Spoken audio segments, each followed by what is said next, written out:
Hello everybody, thank you for coming back to the channel and welcome to this whole new project. It's a big change from my usual type of projects, from the Towner models. I've decided to go one for a model from the 20s, but the 2020s this time. So here I think some of you will already recognize it. We have some of the components. If I zoom out means pick up the phone a little bit higher, you can see there the shape of the wings, and here you can see in the top left hand corner that this is, or it's going to be, it's the plan for the Da Vinci Flyer by Cliff. We all know Cliff, he's designed this one and made it available to us, so it's fantastic. It's a huge model, it's very thick balsa.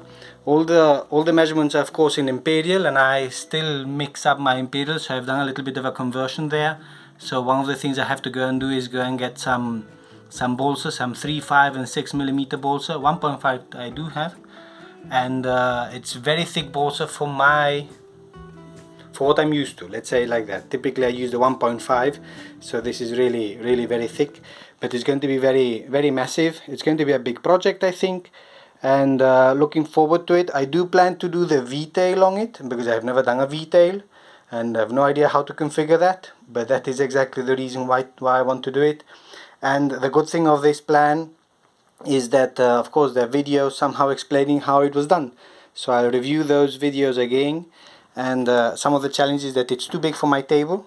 Here's a fuselage that is hanging off the table, and I think it's going to be a very interesting build. So as I say, the first step will probably be has to be to get the wood, and then I think I'm going to start with the tail plane just to get a little bit used to these kind of shapes and sizes.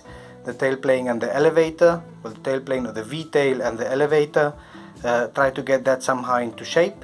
And we've got here some more guidance, and then maybe after that I'll go then over to the fuselage, which is big but won't take up so much space, and then end up with the most complex but the most characteristic and important part, of course, which is going to be then the wings.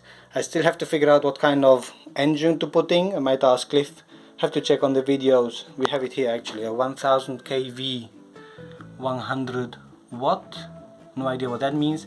And it's also a 3-channel model, so it doesn't have any ailerons, no surprise with that shape.